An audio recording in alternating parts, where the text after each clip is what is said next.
The Sneetches by Dr. Seuss. Now, the star-bellied Sneetches had bellies with stars. The plain-bellied Sneetches had none upon doors. Those stars weren't so big. They were really so small. You might think such a thing wouldn't matter at all. But because they had stars, all the star-bellied Sneetches would brag. We're the best kind of snitch on the beaches. With the snoots in the air, they would sniff and they would snort. We'll have nothing to do with the plain-bellied sort. And whenever they met some, when they were out walking, they would hike right on past them without even talking. When the star-bellied children went out to play ball, could a plain belly get in the game? Not at all. You only could play if your bellies had stars, and the plain-bellied children had none upon doors. When the star-bellied Sneetches had frankfurter roast, or picnics, or parties, or marshmallow toast, they never invited the plain-bellied Sneetches. They left them out cold in the dark of the beaches. They kept them away. Never let them come near, and that's how they treated them year after year. Then one day, it seems, while the plain-bellied Sneetches were moping and doping alone on the beaches, just sitting there wishing their bellies had stars, a stranger zipped up in the strangest of cars. "My friends," he announced in a voice clear and near. "My name is Sylvester McMonkey McBean, and I've heard of your troubles. I've heard you're unhappy. But I can fix that. I'm the fix-it-up chop pied. I've come here to help you. I have what you need, and my prices are low, and I work at great speed. In my work, it's 100% guaranteed." Then, quickly, Sylvester McMonkey McBean put together a very peculiar machine, and he said, "You want stars like a star-bellied snitch? My friends, you can get them for $3 each. Just pay me your money and hop right aboard." So they clambered inside. Then the big machine roared, and it clunked, and it bunked, and it jerked, and it burst, and it bopped down about. But the thing really worked. When the plain-bellied Sneetches popped out, they had stars. They actually did. They had stars upon doors.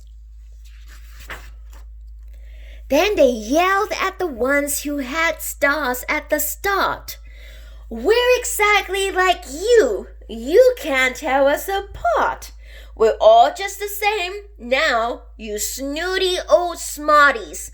And now we can go to your frankfurter parties." "Good grief," whined the ones who had stars at the first. "We're still the best nature, and they are the worst." "But now, how in the world will we know?" They all frowned it.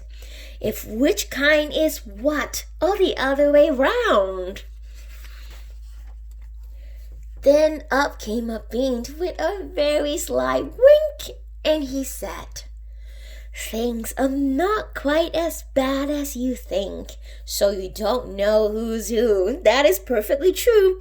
But come with me, friends. Do you know what I'll do?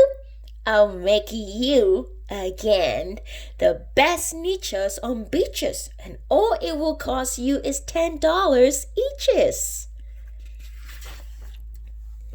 "Belly stars are no longer in style," said McBean.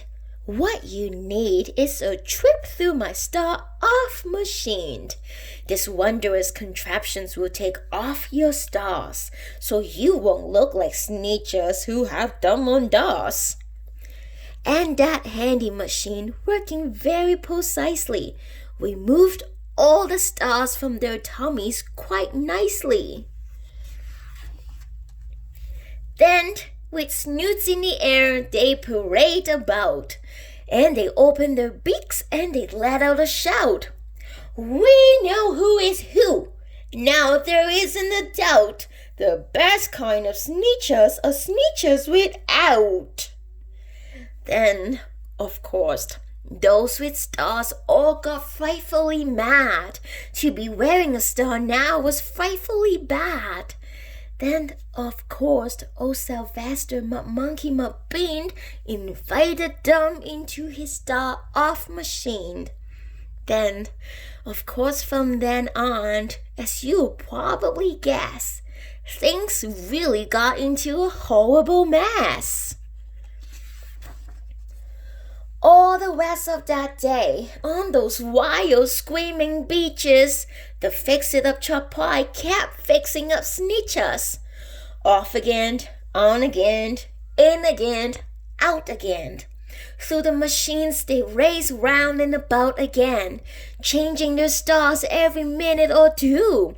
They kept paying money, they kept running through, until neither the plane nor the star bellies knew whether this one was that one, or that one was this one, or which one was what one, or what one was who. Then, when every last cent of their money was spent, the fix-it-up chop pie packed up and he went, and he laughed as he drove in his car up the beach. They'll never will learn. No, you can't teach a snitch. But McBean was quite wrong. I'm quite happy to say that the Sneetches got really quite smart on that day. The day they decided that Sneetches are Sneetches, and no kind of snitch is the best on the beaches. That day, all the Sneetches forgot about stars and whether they had one or not upon thars. The end. Thank you for watching. I'll see you next time. Bye-bye.